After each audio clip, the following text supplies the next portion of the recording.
Ladies and gentlemen, this is the Bama Standard, your number one source for Alabama football and Alabama legends. And we're live right now. I'm your host, over-the-hill powerlifter and Bama grad, Justin Riley. With me, as always, is a living legend, all-SEC linebacker, Marvin Constant, and senior analyst of Touchdown Alabama Magazine, Mr. Stephen M. Smith. What's going on, fellas? Hey. What's going on? Man, we're sitting on probably one of the biggest weeks of the early season.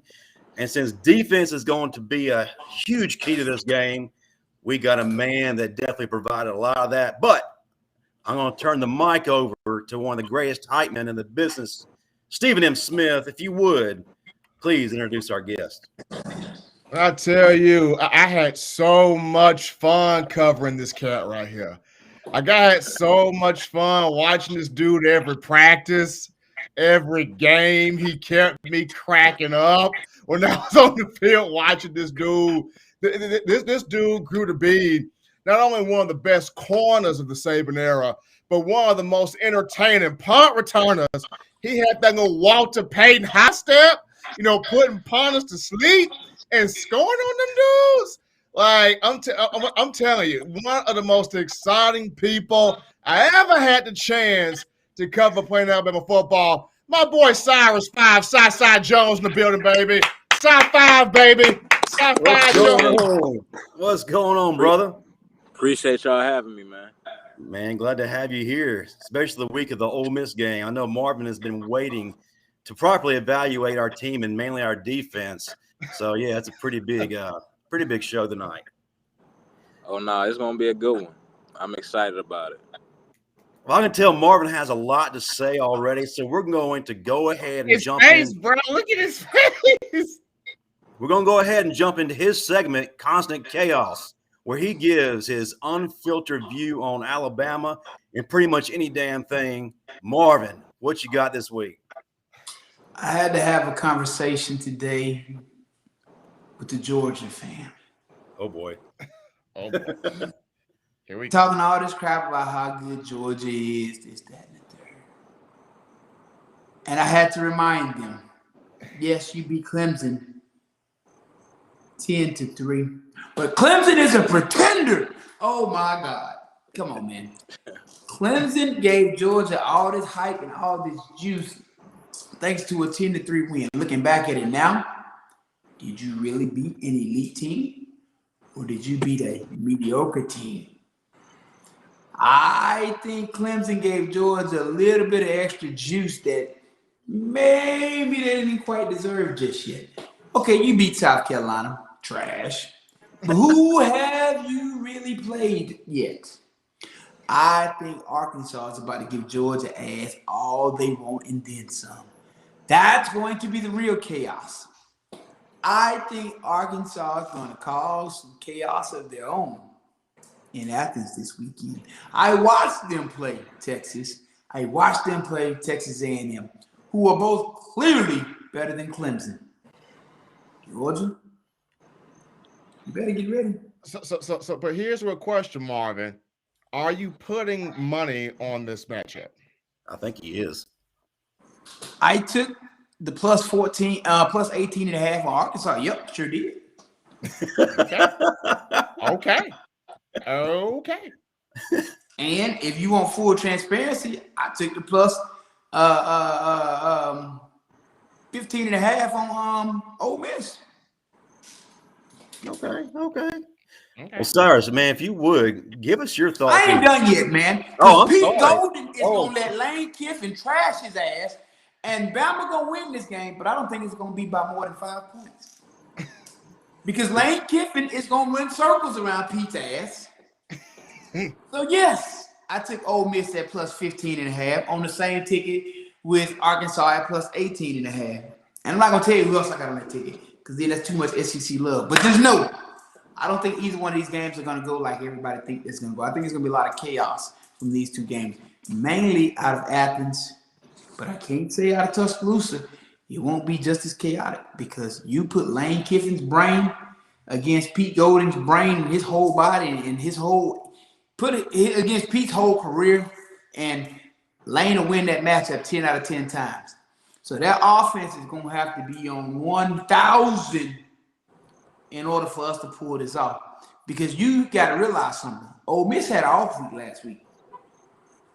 You give Lane Kiffin 2 weeks to prepare for Alabama? I got my cognac on standby. see, Marvin, you be creating the panic among the people, man. Yes. You I be speak creating the truth. I speak the truth. I've watched Ole Miss play this year. They are 10 times better than they were last year, and they gave Alabama's ass all they wanted. Now they actually have a defense. So again, I'll have my cognac on standby. I think this is the week we all finally get what we want and see Pete Golden get his ass fired. I think this is going to be Pete's last hoorah. Now, I get it. Lane Kiffin has been preparing, but has Nick Saban not preparing? Has he not circled this game on his calendar since last year? Because it doesn't set too well with him when he gets bested, and he got bested last year. Justin, he has not been preparing for this game because he still has Pete Golding on his staff.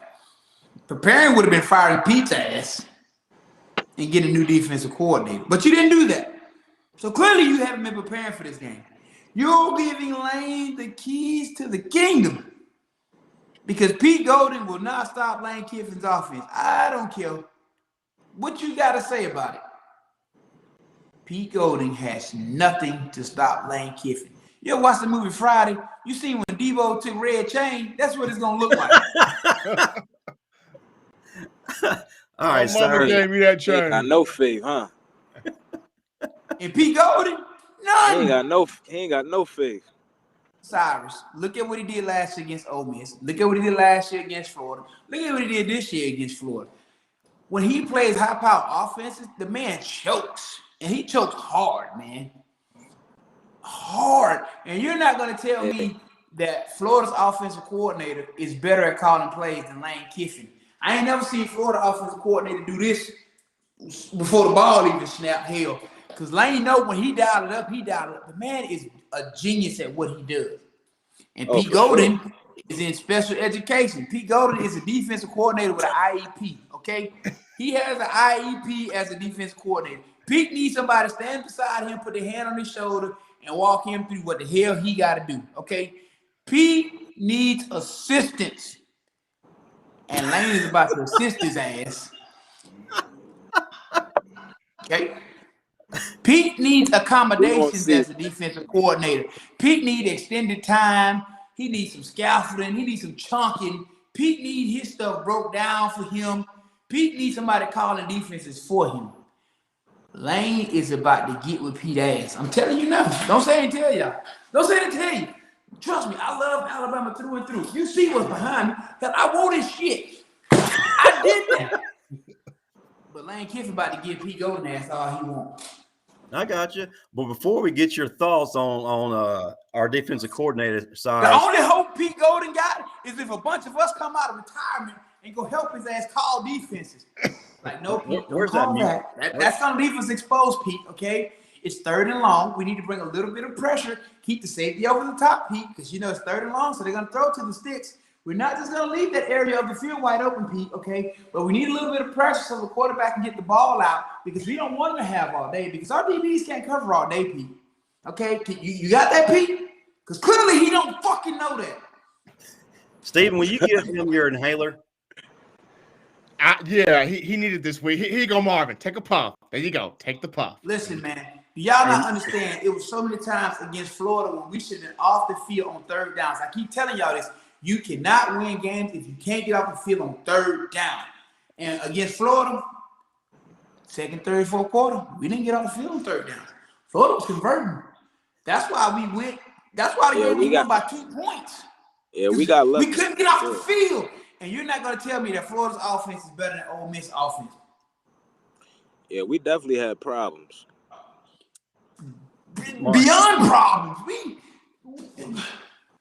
Marvin, somebody. But I think we're going to get it. I got confidence we're going to get it fixed this week, though. Man, I ain't got nothing till they get rid of Pete ass. I'm betting against you. I want to bet against me, but in reality, I like winning money. So I gotta go with the statistics and what I know is gonna win. I feel you. So you telling me if you had to bet $10,000 and somebody said, "Who you taking? Pete over Lane or Lane over Pete? Who you taking?"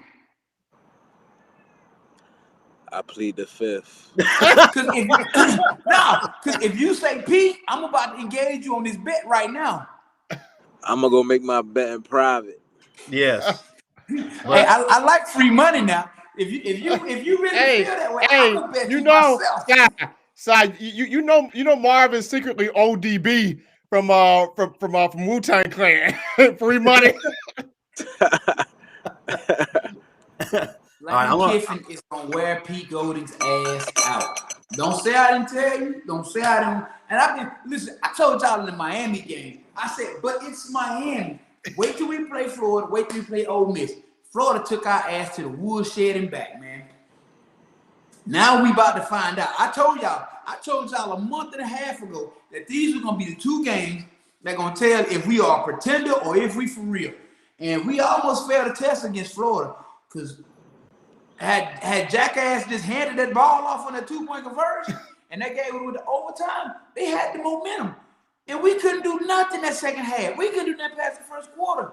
Our ass would probably have a loss right now. We don't. Exactly. You're right, we don't. But I'm smart enough to know don't bet against Lane Kiffin. I took Ole Miss in them 15.5 points. I did do that. Now, Cyrus, let me ask this question. Let me go back to my point I made earlier about how each coach prepares. You played under Saban, of course, and Lane Kiffin was on staff too.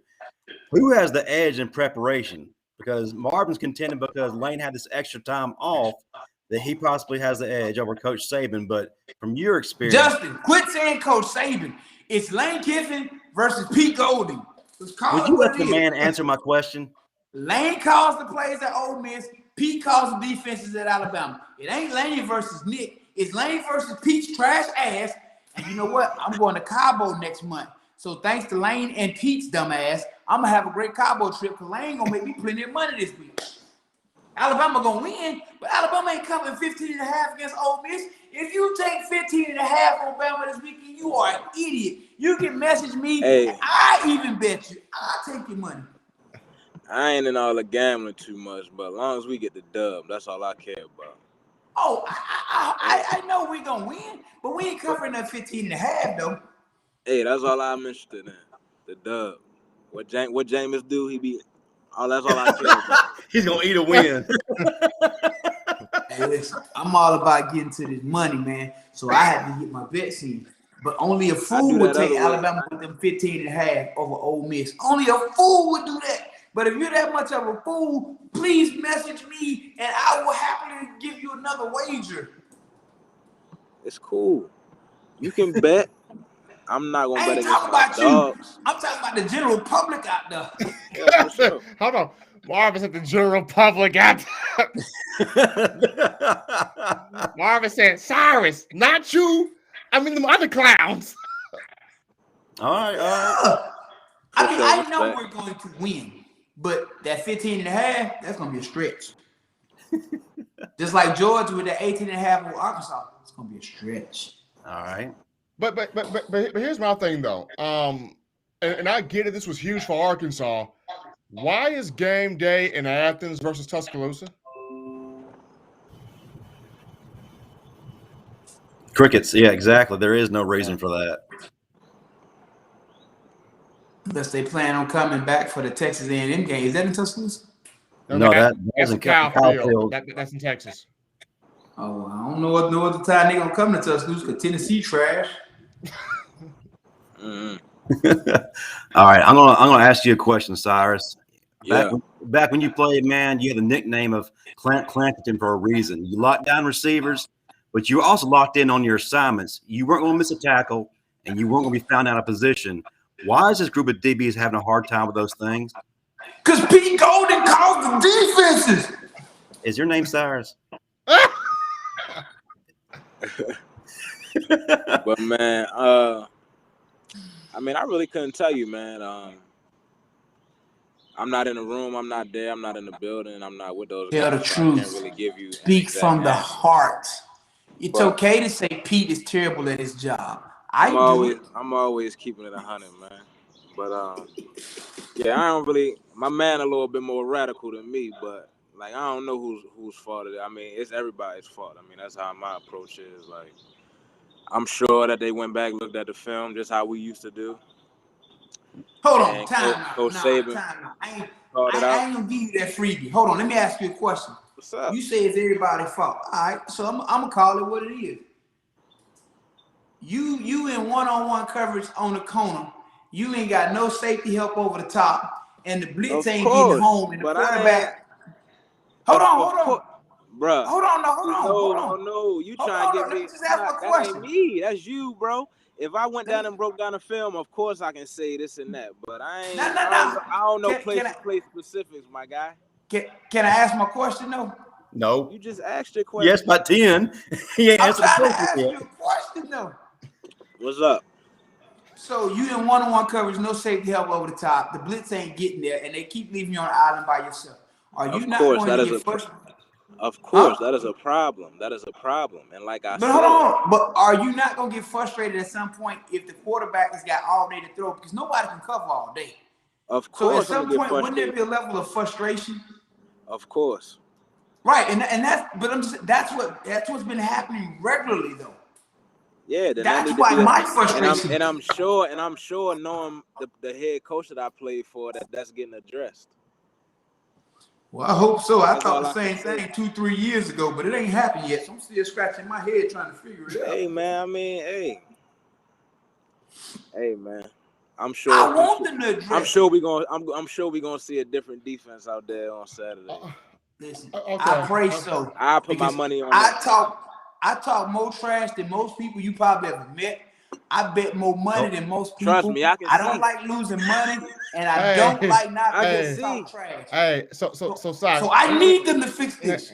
So Simon, let me ask you this then, because it was you, it was Marlon, it was Eddie Jackson, it was Ron, it was all y'all. Like, what set all of y'all off? Because all of y'all playing like y'all had a whole bunch of edge on y'all. Mm-hmm. Like, what set y'all off like that?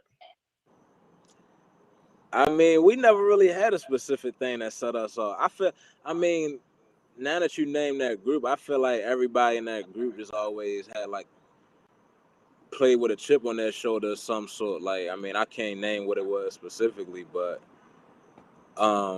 nobody in that group needed to be motivated. Everybody was self-motivated. You know what I'm saying?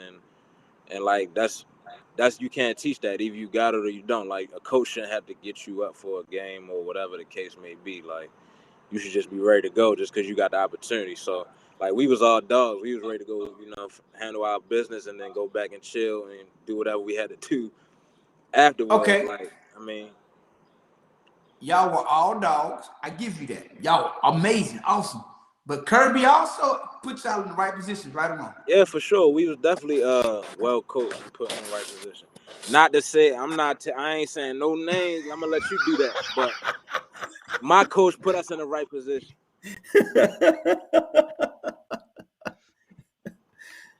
9 times out of 10, we was in the right position.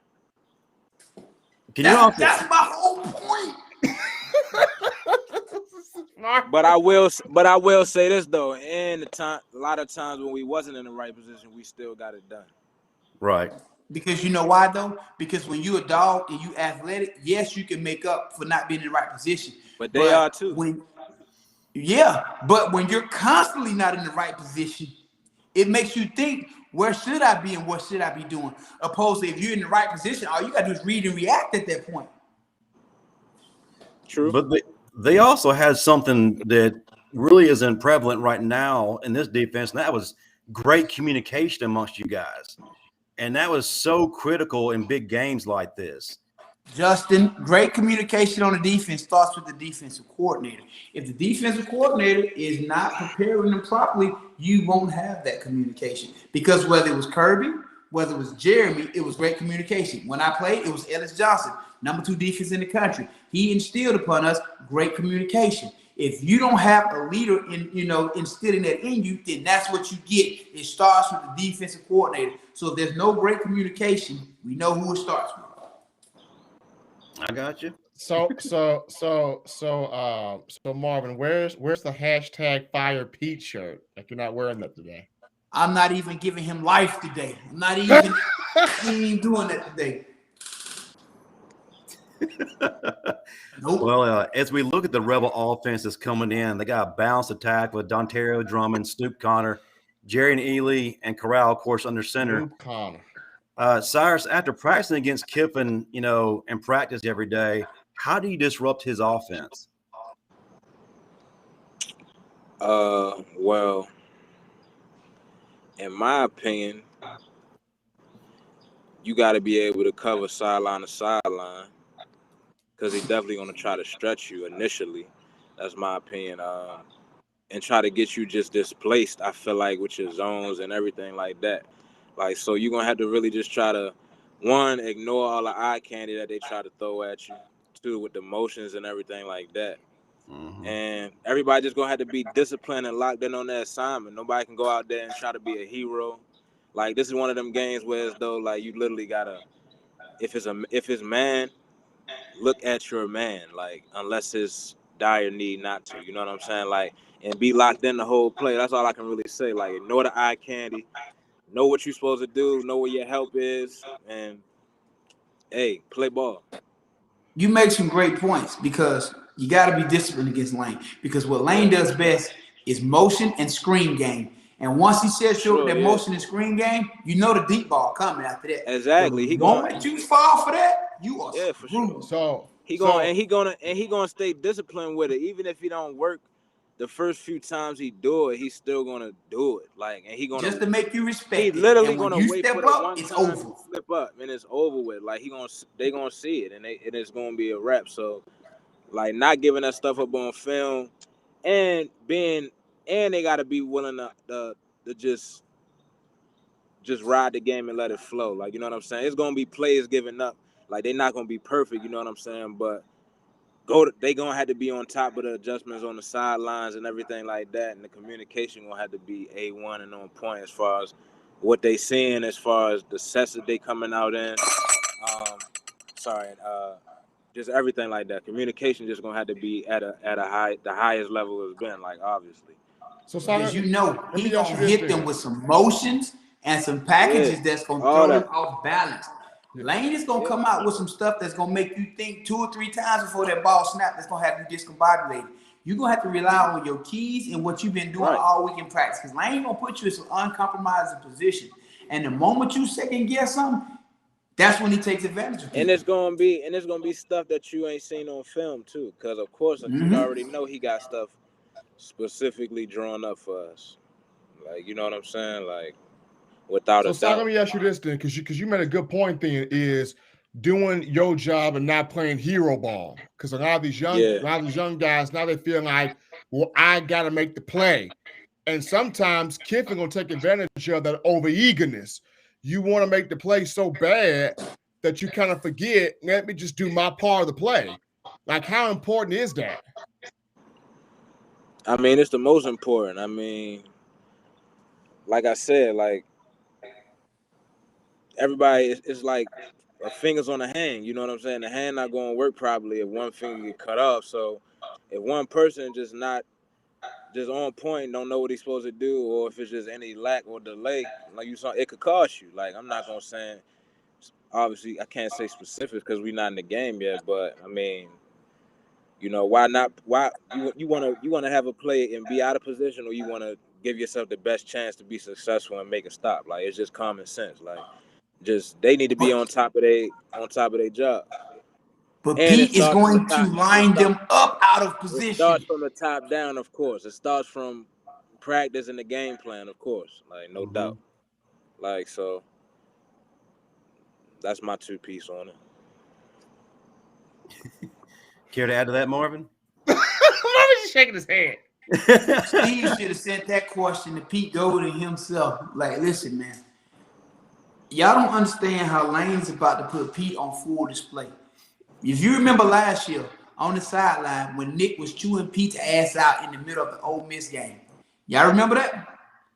Yeah. It was all on ESPN. Nick lit into Pete's ass in the middle of that game last year because Lane was killing him. Lane studies Pete. He knows his weaknesses. And you don't think Lane finna go for the jugular this time because he came up short last time. So this time, Lane feel like he got to go for the kill. I'm not saying he's going to win this game. By no means. Don't take it that way. What I am saying is this game is going to be a lot more competitive than people think it's going to be. Marvin, for sure. I can't send that. I couldn't send that question directly to Pete because Pete only gets 2 chances to speak during the season. He only gets 2 chances. When he says yes sir, no sir. So I couldn't even send that thing over there to Pete. But to be honest, man, Cyrus, you had a crazy recruiting process, man. What went into that? Because that recruiting thing you was on was crazy. What you necessarily referring to? Like something specific that you seen or read? What? No, like your recruiting process as a whole, like you coming in here. Oh yeah, I mean, I didn't think it was crazy. I felt like it was pretty normal, but that's why I was saying, like, what specifically you getting at that you felt like it was crazy? Probably something he's seen. That X-ray like what you saying. I can't. I don't know where you want me to go at. Well, maybe it wasn't crazy. Maybe it's just me, but just talk about the recruiting process you had. Yeah, for sure. I mean, it was exciting. I enjoyed it for the most part. It was cool to go visit schools and get the attention and, see my hard work paying off and all that good stuff that y'all done probably heard a million times. But other than that, I mean, it was just I knew pretty quick where I wanted to go. You know what I'm saying? I had visited Bama my junior year. I had came down there for A-Day. And from that point on, I mean, I had a bunch of offers already leading up to that. And like I said, once I got Bama's off and came down there and visited A-Day, like I was like, yeah, everywhere I go after this, like it's gonna have to be either this or better. Like, you know what I'm saying? Like, so nowhere else lived up to what I was looking for as far as like, just everything they had to offer, like everything being intact in order. Like literally, you can't fail unless you just go out your way not to. I mean, to try to. You know what I'm saying? Like, be where you need to be on time, work hard, don't be an idiot, and just, you feel me? Like, enjoy your college experience. Like, don't do the stuff that just have common sense, man. It was easy. Like, it was laid out for us, and like that was something I feel like I couldn't pass up as a recruit. My parents loved it. The academic side, like, was all structured the way that my peoples, felt like was going to give me the best opportunity to succeed. As far as just how they had everything on track for us to graduate in 3.5 years, and stuff like that, and whatever we needed, like all you had to do was ask for it. So I mean, I was one of those guys where school came pretty easy, so I ain't need a whole bunch of extra help, fortunately. But like if you needed that, like it was all there. So I mean, that's definitely attractive to parents and when they looking for, somewhere to send their children, because I mean, academics is important out here, like, because the average NFL career is short. Like, look at me, you know what I'm saying? Like, I only played 4 years. So I'm 27 years old with the rest of my life ahead of me. Like, and granted, what I'm choosing to do with the rest of my life, I didn't need a degree to do it, but,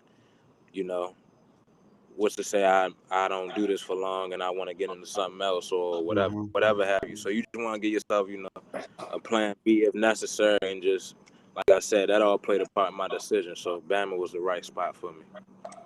And the Bama Bells helped out, huh? Bro, hey, you messy, bro. Hey, I was in your position before, so I'm just saying I know what it's like to, Yeah, you're a Highlands apartment legend. Yeah, we was in the same position for sure. So you know what's up, but that ain't for everybody. You feel me? Like, I know. I'm just shooting the bull, brother. But one of the things that stood out to me the most about you is you always showed up in the biggest moments in the biggest game, like against Ohio State, Ole Miss, Michigan State, man. If you would just kind of talk about what went into that, and yeah, go ahead. Oh nah, yeah. I mean, I tried, man. You know, I wasn't perfect. You know, I tried to do my best and give it my all and all that. You know, Bama fans let me hit when I didn't do good. You know what I'm saying? Man, I appreciate you, bro. I tried to not get the I just tried to not get the ridicule as much as possible and do my thing, like, you feel me, like, and do whatever I could to help my team win. A lot of people will never understand what it's like, man, to walk out of that stadium after a game when you messed up or you did something crazy in a game that you shouldn't have done. When you walk out of that stadium and all them fans, it's brutal if you were one of those guys now. Oh, for sure. No doubt about it. I mean, it is what it is, like, but a fan can be a fan. Like, I ain't never really tripped, you know what I'm saying, about fans being fans and about fans being passionate and everything about that. But, like, when it got to being disrespectful and all that, like, I ain't really had no tolerance for it. Like, I'm sure, like, the Bama media people used to see me going back and forth with people on social media and whatnot. Like, that's just something, like, I'm sorry, but I'm not sorry. Like, it is what it is. Like, you're not about to say whatever you feel like you can say to me and think I'm not gonna say nothing. Like, it's just simple and plain. Like, I'm a man first. Like, you gonna respect me. Like, I don't go out my way to disrespect nobody. Like, so that's what I would demand from everybody else. So, hey, man, respect. I'm happy we didn't have social media when we played because Kenny Smith and Reggie Miles both. Hey, I wish I didn't have it when I played, bro. I wish Kenny Smith and Reggie Miles both would have been on Sports Center for saying something retarded to somebody. Now, Si, I ain't gonna lie though. The moment where I was like, this dude gonna do something, I remember, I think Bama put you on Mike Evans, that 2013 A&M game. You remember that? They had you guard Mike Evans. Yes. Like you held your own. You held your own in that game. Yeah, I grew up a lot too. He bust my ass. But no, it was good though. I mean, I was young, you know what I'm saying? Like, I had to get that experience, and like, I mean, I didn't know the position really yet. Like, I was just out there, you know what I'm saying? And that was one of them moments where, as though after that, like, that was just a wake up call and a learning experience. Like, bro, like, you not where you need to be. Like, get to work. Like, I mean, he ended up being the first round draft pick, and you see what he's doing now. So, I mean, I'm glad to say, looking back on it, you know, I got a chance to go up against him and face him, you know. But no, it was a fun day, you know what I mean. Overall, like, we got the dub, so that's all I could be grateful for, you know what I'm saying. And I was just blessed to be out there and had the opportunity, like the biggest show that was going on at the time on TV. So all my peoples was there, so I was just excited about that. Like, I caught a pick, like, hey, like, it was a good day. You know, one thing that a lot of people will never understand is that pressure, man. When you 18, 19 years old and you out there lining up against 21, 22-year-olds, they ain't asking you for your birth certificate. They ain't asking if you just got here. They could care less about that. They trying to give you that same work that they get everybody else. For they sure. Don't care. Oh, yeah, nah. I mean, and you can't care neither. I mean, it is what it is. Like, every dog have his day, you feel me? Like, you gotta take them bumps in the road, just learn from them and get better. Trust me, as I started as a redshirt freshman on the other side of the ball one game, here Jamal Lewis, Travis Henry, Cedric Wilson, Dante Stallworth. You think they were asking me for any of my credentials? Yeah, nah, them boys out there for blood. You gonna get some or you finna get got. Hold on. Straight up. I ain't gonna lie. Cyrus, you sounded like Kendrick Lamar right now, but I'm gonna back up the Kendrick Lamar point. Hey, hold on real quick. Give me a quick second, fella. Marvin, I gotta bring something up, man. I was talking to Rashad Johnson last night, and I was voicing my concerns on Pete Golding as well. And he completely went a different direction. He said, man, y'all need to let Pete live. He's one of the best coordinators in the game right now. Y'all have to face it. People aren't holding offenses under 20 points a game anymore. Things have changed. So I heard that from Rashad. I was blown away. So I was curious to hear what your thought was on that statement. Here we go. Go ahead, Marvin. Get in. Page and Marvin. Hold up. Repeat that question for me. Okay, no, I was talking. I think I missed the gist of what you said. All right, I'll back up. No, last night I was talking to Rashad Johnson. He has his show as well. Yeah. And I was voicing my concerns about the defense, mainly Pete Golden. And he said something completely opposite of what I expected. He said, you got to let Pete Golden live. You got to understand he's one of the best defensive coordinators in the game right now. And you also have to understand nobody's holding anybody under 20 points a game anymore. Can I tell you something, Justin? Yeah. Georgia's doing it. Arkansas is doing it. Oregon's doing it. Arkansas did it against Texas A&M and Texas. Oregon did it against Ohio State. Georgia did it against Clemson. Oh, it's being done. If you call the defense the way they're supposed to be damn called. Cyrus? I mean, of course it all go hand in hand, but I feel like it's relative. Definitely who you playing against. So I mean, we only 3 games in, so and only really, I mean, what you gonna say, two games in as far as the opponents being respectable. Yeah, right. But I mean, so we gonna see. I mean, I feel like they're gonna continue to improve, and I mean, I feel like this is gonna be the game where they gonna have a choice. You know what I'm saying? Like it's either show up or, you know what I'm saying. I feel like they're gonna get embarrassed, like my dog saying. But just because that's this type of offense and that's this type of coordinator that they're going up against and the caliber of play calling that they're going to see. So, I mean, they don't have a choice but to improve. But, I mean, as far as what Rashad said, I mean, I definitely feel like just the way that the game is going down and the play calling and how up pace it is and how much of a, you know, spread out vertical attack teams have and everything like that and how they try to just get their playmakers in space. That definitely plays a part in defense's, I guess, productivity, in my opinion. Well, hold on. Justin, you know me. You know several of my friends are college defensive coordinators, college position coaches, and NFL position coaches. You know this. Yeah. And I've talked to all of them on a regular basis. And the consensus has been, I'm not going to name no names, has been that Pete is trash amongst all of them. They all say the same thing that I say. They all say that Pete is horrible at his job, that he is not prepared for his job, and that his resume prior to this job was not one that should have supported him getting his job. And they don't understand how he even got his job. Right. The interview, man, he talked his way in. But anyway. But you know what though, Steve? Sometimes when you talking to that pretty girl and you think that's what you want, and then you take on a date and she run that checkup and you realize you out of your league. Yeah. Right. Thankfully, that has not happened to me. But getting back to Cy over here, Cy, bro. So when you come to Bama as an athlete, you don't have a defined position, and then you get put in a defined spot. Like, how long does it take for you to learn that? Especially when you're coming from a high school where you played everywhere, you didn't have like a set spot. Yeah. I mean, initially, I had always looked at myself as somebody who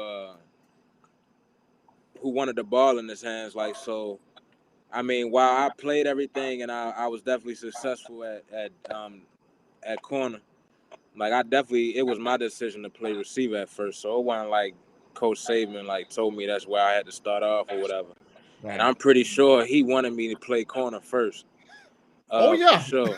So, so I don't know how disappointed he was when I told him that I wanted to play receiver, but I mean, he was open to letting me, you know, go that route first and seeing how it went. But I mean, honestly, I felt like it should have went way better than it did. Like, I don't know. Like, I felt like, I mean, if somebody like Lane was the offensive coordinator when I was there, like when I first came in, maybe I'd have stayed on the offensive side just because of how he calls his plays, like the type of receiver I was, like more so in the slot, like doing a lot of them things. Like, I felt like it would have been more my style of offense. So it ain't work out with Doug Nussmeier for whatever reason. Like, that's another conversation, but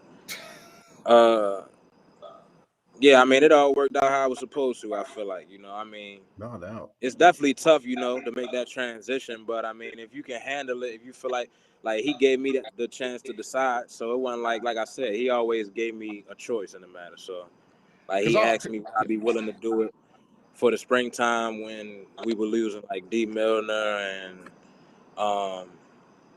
whatever corners were we losing at the time? Like Dion I think Blue, like your Dion Blue was Dion. probably, yeah, something like and it was just an experiment, like for the springtime. And he was like, you know, if you don't like it or it don't work out, you can always go back to receiver. So I was like, cool, like whatever I can do to get on the field the quickest, like I'm with it. Like let me go play corner, and like self-explanatory. Look how it ended up. Like it all worked out. I learned the defense quick, and like I said, here we are. Because I always felt like you and Eddie Jackson were supposed to be receivers. I always felt like you and Bojack were supposed to be wide receivers. Oh, we were wide receivers. I think that's why me and Eddie both had such good ball skills and stuff like that. Just because, and why we ended up being, you know, good punt returners, just because we was already used to having the ball in our hand. We were comfortable with it, and like I said, it just came natural. So, are you ready to tell these people I taught you everything you know about returning punts yet?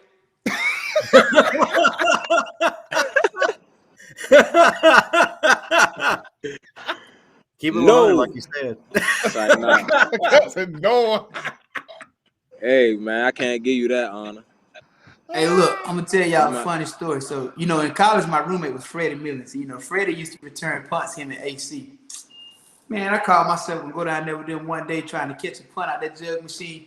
Man, that ball beat me up so bad, I went right back over there to the linebacker and see, I'm gonna let y'all have that. Hey, man, people don't know how. I don't know how y'all catch that ball with people running down on y'all. It was just me and the ball beat me up, and I'm like, how y'all do this? Because Eddie Jackson used to do this. I used to watch Eddie. Bojack used to sit there.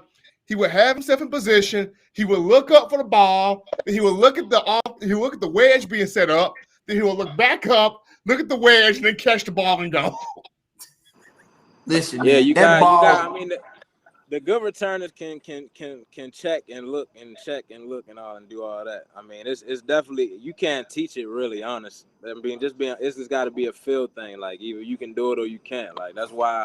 Hey, man. Once you find a good one and somebody who can do it and you can trust them, like that's why you see him do it for a long time.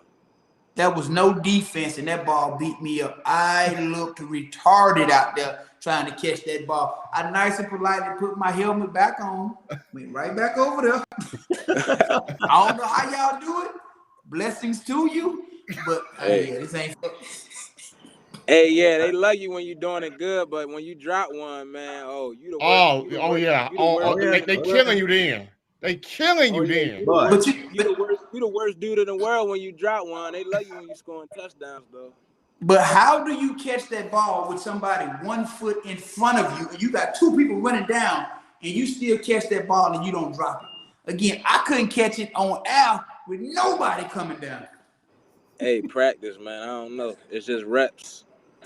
Reps. Man, that's if all I did that 100 times, and I mean, you gotta have ball natural 100 hands. times. Like, you definitely gotta have natural hands though, and be able to catch. So maybe you just can't catch. Well, I played linebacker. I didn't have to catch. All I had to do was tackle. Exactly. So you all good. You wasn't even supposed to be down there in the first place. I think you just wanted to get beat up. Nah, I just said it looked like fun. Let me go try it. Didn't go so well. Didn't go so well. Hey. To piggyback off all this, you know, Cyrus, I consider you to be on the Mount Rushmore of kick returners and punt returners. When you look at JoJo Earl and you look at Jamison Williams, man, what do you like about those guys, and where do you see their role in the return game? Oh man, both of them guys super explosive. You know what I'm saying? And definitely when they get the ball in the hand, it's a possibility for a big play. So I mean, you know, they both natural ball carriers, like I said. So I mean, it's just using that instinct first and foremost, possessing the ball and taking care of the ball and just doing what they do, man. I mean, returning is not that hard as far as explaining what to do. I mean, you just gotta. Coaches got to be able to trust you. Take care of the ball, catch the ball, of course. Like, the coaches got to be able to trust you. And then once they trust you, I mean, and you back there and you comfortable, just do what you do. The coaches put you back there for a reason because they feel like, you know, that you can be a threat. Like, it's simple as that. Like, you know what I'm saying? Go do that. So, I mean, we play Besides, for Hey, us. Steve, go ahead. Steve, you ever seen that movie Lucas? No. When he got them big glasses on and he catch that ball in the end zone. Nah. I got you. Hey, Cyrus, for real though, but for real, it ain't hard like you said. But how much did you go off on, folks, when you have a good return and there's a block in the back call? Oh yeah. I mean, I wasn't really that type of dude, bro. Honestly, like, I mean, of course I'm pissed and whatnot, but I mean, I ain't like the type to go cuss nobody out or nothing like that. I mean, because I done had my fair share of moments where somebody could have said I did something to screw up or I had my fair share of, bad plays as well. So, I mean, it is what it is. Like, we gonna get the next one. Like, that's how I was all the time. Like, play to get the next one. I wasn't really into, like, trying to embarrass guys and all that type of shit. Like, excuse my language. That's bad karma, because when you do that, it's gonna come back on you. Yeah, so, like, I mean, we'll go look at it on film and just try to correct it. Like, that's all I would say. One thing I got to bring up, one of my biggest concerns going to this game is our offense not having an identity. There's inconsistent play at receiver. The minute our running game gets going, Bill O'Brien abandons it. There's mental errors, etc. It causes me to question, guys, can we really go blow for blow with Ole Miss? You don't want my answer. I think there's an opportunity, because I go back to over the weekend, and we saw some balance over the weekend. Like, I know it's Southern Miss. I get it, Marvin, Southern Miss, but still, you still were able to run the ball. Bryce still had 5 touchdowns. Probably should have had 6. You know, Jameson kind of bobbled the ball there. DB got the pick. Kind of weird play there, but you saw some balance last week, which was very important. It was needed. And you also saw a couple of guys on the offensive line, i.e. Javion Cohan, grew up last week. Because Cohan got beat on the play, came back, made up for it. So you saw some guys grow up a little bit last week.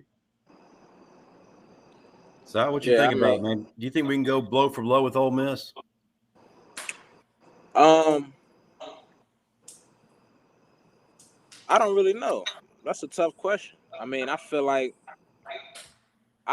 we shouldn't even have to go blow for blow. I feel like we should just come out and be physically dominant, whereas though they fray away from the style of play that they like to do. I mean, that's what I'm hoping we come out there and do, and just hit them in the mouth, hopefully. You know, that's my, easy solution to that type of style of play. But, I mean, as far as the balance we all on hope offense, we I win mean, the I feel lottery like... too, but that don't mean we're gonna Huh? See, we all hope we're going to win the lottery too, but that don't happen. Pete Goldman over there. Pete is over there. Hey, you ain't about to hear me get on here and you feel me? Say I ain't confident in the guys, man. Like, it is what it is. Like, but I feel like I'm confident in our quarterback. You know what I'm saying? I love what he's doing. Like, he doing his thing. He doing his thing. He holding his own out there and more. You know what I'm saying? Like, he controlling everything. You know, he definitely poised and I feel like he can handle any type of situation that comes at him. Like, because he seemed like you can already tell, like, he really understand what he's supposed to do. Like, he confident in his ability and he's not scared to, take risk at times. You feel me? So I feel like that's going to be important, like, especially in the big games. Like, you can't be scared to, go after it on sometimes. Like, you can't just take the easy dump downs or the easy throws. Like, you're going to have to make those tougher throws in some instances in the game, because that's what's going to get us over the hump at times. And I feel like we got the playmakers to get it done. You feel me? That's going to have his back and make the catches. So I have 1,000% confidence in our offense. I'm not worried about them. Not at all. Not the least bit. But when it comes to Pete, for sure. Zero. Nah, Si, this is a serious question though. You talk about the quarterback. You played with Blake Sims. That's the homie right there. You played with Blake. You played with Big Six. Does Blake get the credit that he rightfully deserves at times for what he did in 14? Hell no. You're right. You absolutely right on that.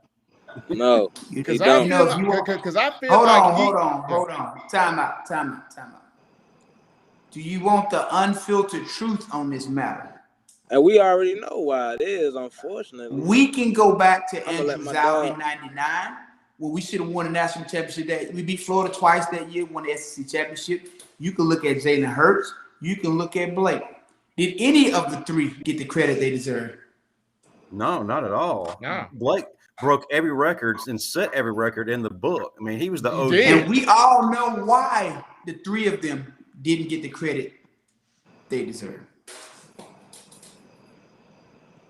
I feel you. No on that. argument. No argument there, buddy. You got that right. That's why that's why I wanted to ask that question, because it's like people skip over Blake a lot. Like they skip over that dude. You And really can. that dude literally, like, I Blake watched was Blake. the truth, man. I watched Blake at LSU in Blake 14. Blake was the truth, man. I watched Blake against Hold on, Missouri. Steve. Hold on, Steve. Let me break something down for you, though. You go back to Andrews out. We win the SEC championship. We should have won the national championship that year. Then next year they come back what? Talking about a quarterback controversy. You look at Blake. They start talking about Coker. Should have been a quarterback controversy. You look at Jalen. It's Tua. It's a quarterback controversy. Every time it's one of who we know what we're talking about here. It's always a quarterback controversy. It's always some BS. Why not just give them the credit they deserve for what they did on the field and move on with your lives? My God. There you go. And got the church say amen. Say amen. Because I mean, you think about it.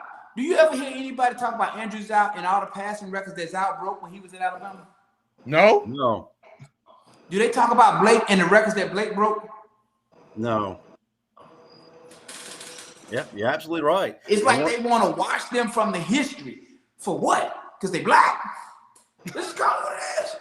And one of the things that I always admired about Andrew Zhao was, despite what was going on, he was always on the sideline cheering everybody on. He wasn't complaining. He wasn't bringing attention to himself. He was a true leader. And that's one of the reasons why I loved him as a player. Number 3 team in the country, SEC champion. Why the hell do we have a quarterback controversy? Right. Again, it's always something. It's always something. Like, you scared to let the black quarterback shine? It's okay for him to shine at every other position. But when he's at quarterback, it's a problem. I feel you. Well, I said it. Go find Marvin. We are coming up towards the end of our show, but I cannot bring this to a close, Cyrus, without you talking about your game against Michigan State. It's a game that we all remember.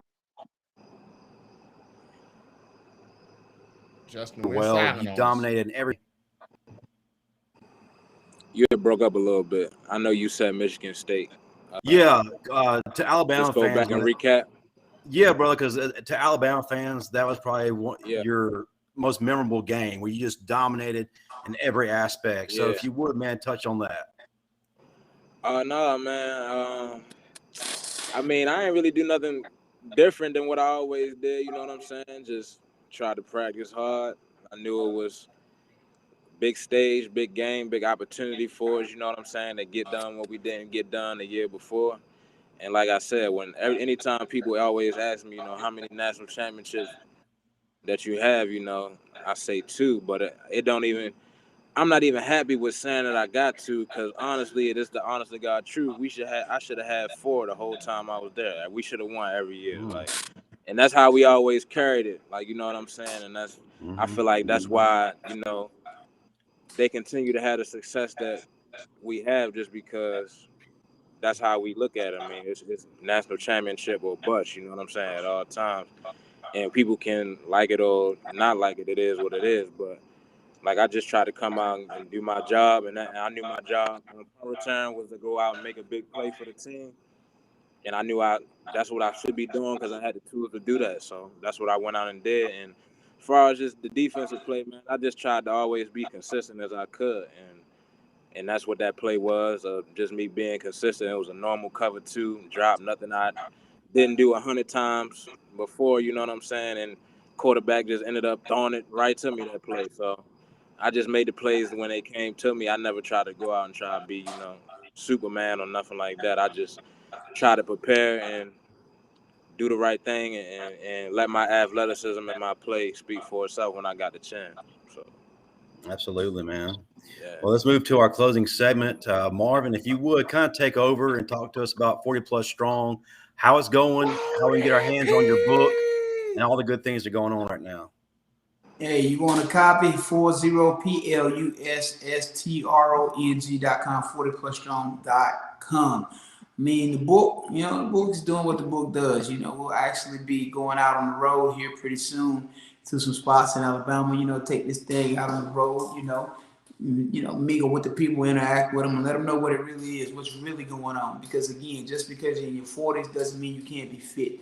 Doesn't mean you can't still own that body that you want to own. Doesn't mean you have to be fat, out of shape, sluggish, on your couch and struggling. It's not what 40 means. It just means you're getting older. You just redefine the way you approach your fitness goals, the way you approach your workouts. And once you understand that process, you'll get the results you desire. So it's more of a way of thinking, a mindset with the workouts that support that mindset to get you to your desired end result. Absolutely, man. I appreciate you speaking on that. Cyrus, man, if you would, talk to us a little bit about what you got going on with your real estate. This is your opportunity to blow up what you're doing, man. We're big supporters of that. So tell the people all about what you do. Nah, man, I'm a licensed real estate agent in the state of Georgia. So, I mean, I feel like, real estate is the best way out here to, build generational wealth. It's one of the best and most stable investments that you could possibly make. And I feel like it's one of those things a lot of people really don't know a lot about. I know they hear a lot about it, but they really don't know too much about it. And how easy it is, you know what I'm saying, for the average person to buy real estate too. You don't have to have a lot of money to be a homeowner. That's what a lot of people don't understand. So, I mean, my goal is to, help as many people as I can, especially, first-time home buyers. Like I said, because that's one of the keys in, being financially stable in this country. And just being able to set yourself up possibly for, as much financial freedom and generational wealth as possible, like I said. So, anybody, looking to sell, buy, or invest or anything in the Atlanta, metro area, then you know what I'm saying. You in Atlanta? Yeah, I'm in Atlanta. We gotta pull up. I'm in Atlanta, man. We gotta. Oh, for sure. Yeah. We definitely got. Yeah, we gotta get together this Saturday then. Where you watching the game at? I was thinking about going to Red Pepper in Buckhead. All right. Yeah, we gonna off screen. But yeah. Not going to Red Pepper. I'm going somewhere else. All right, yeah. Yeah, but nah, definitely, man. Everybody, you know what I'm saying? Don't be intimidated about real estate. I mean, ask questions. I'm here for that. You know what I'm saying? Anything you need. It's really just about educating yourself and being aware and just putting yourself in position. Like it's a lot easier than people think. So, I mean, just like I said, ask the questions, reach out to your local real estate agent or myself, anybody you know, and definitely just educate yourself on. I mean, you can reach me. My email is Cyrus Jones Jr. at kw.com. My Instagram is cyrusjonesjr.atl. And my Facebook is Cyrus Jones also. And the direct link to that is facebook.com/cyrusjones.atl. So that's what's up. You can reach me all those places. And like I said, tell a friend to tell a friend. If you need anything on the real estate side in Georgia, Cyrus Jones is your guy for sure. And I'll get it done for you. No Absolutely. problem. Thank you, brother. I appreciate that. Before I announce next week's guests, and they are big, I want us to go around the room and give a prediction of the game this weekend. Stephen M. Smith, if you would, start us off. I've been fighting this one for 2 days. Literally been fighting this for 2 days. Let me go 38-28 Bama. 38-28. 10. Cyrus, what about you, man? Why I gotta be second, bro?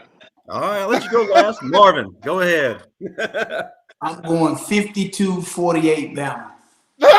Ooh. 52-48. Yeah, you're up. I'm gonna go 42-37 Bama. Ooh, under the spread. Okay, I got you.